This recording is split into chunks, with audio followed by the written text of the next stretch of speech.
Okay, the 65th running of the Open North American Championships. We're here with Harvey Drake. Harvey, you've ran this race a couple of times. How many times have you been in this race? About 15. Wow, and when was the last time? 83. Wow. Now, you've had a lot of success here, and I was only joking when I said a couple of times, but you're known as a master of this race and of sprint dogs and developing sprint dogs. What do you see as one of the big differences nowadays, and let's say in the last 10 years, with the dogs compared to when you were racing them? Well, when they bred in the hound, that changed the physics of the race and a lot more speed. Yeah. But the hound is something that's been bred in all along, isn't it? I mean, you know, Gareth had bred them in, and everyone tried, you know, anything that could run fast has been bred into a sled dog. But they still was a basic husky.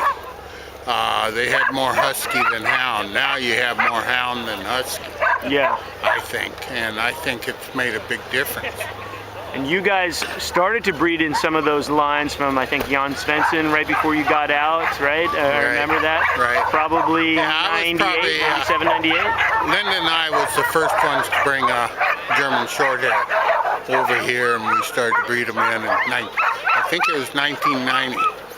90? Well, I didn't realize it was that early on. Wow. Yeah. Wow. And what were your impressions back then of mixing those dogs together? To get new blood. And that was mainly it, so because you felt you had a limited gene pool. Right. What you had. Everybody was dogs were related, and we need to change the bloodlines a little bit. Yeah. Why did you go to those bloodlines? Why did you choose that and not go to another, another type of sled dog or any other kind of hunting or coursing hound?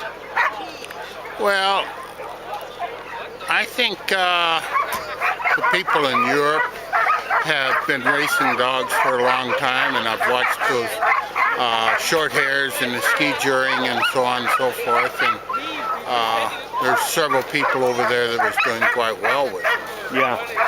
Were there attributes of those dogs that you felt weren't as good as the Huskies? That were there things that you tried to breed out once you crossed them in, and what were the traits you tried to breed in? Well, we just bred in a half, so our dogs were quarters, so they were fine. Yeah. I think with a lot of the short hairs, the coat and the feet is a problem, but most of them have pretty good speed. Yeah. Yeah. How does it make you feel when you see a lot of these dogs at this race that go back to your bloodlines? I mean, you were a big part of developing what is now the sprint dog, and you know, there are people like Don Brown who use dogs. You may have even had some that were directly out of your kennel in the race this weekend. You get a good sense when you see dogs that you've bred, or you know, that come out of dogs that you've bred? Well, in the husky line, I think everybody was pretty much related. We had a dog named Junior that come from Steve Lazonsky, and everybody wanted part of him. Yeah.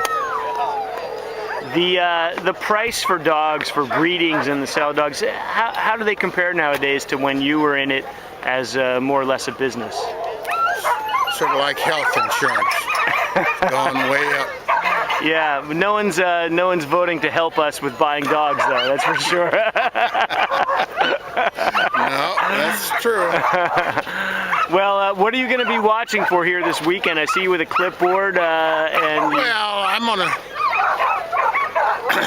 I like to keep track of the racers. Yeah. And see how they're doing on the trail.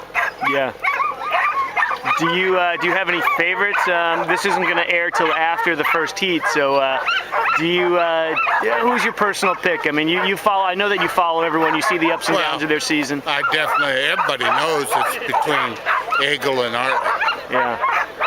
And so that's pretty much cut and dry. Even with the trouble that you saw Egil have at the Ronde, you still feel that it's between those two? I still do, because when you compete against Egil, you're competing against the best.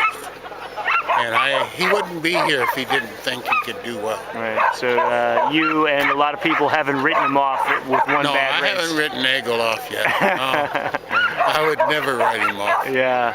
What about Jason Dunlap's team? That's an interesting venture there with him and Joey. What do you think of the whole leasing dogs and combining dogs for a team? It's kind of old school.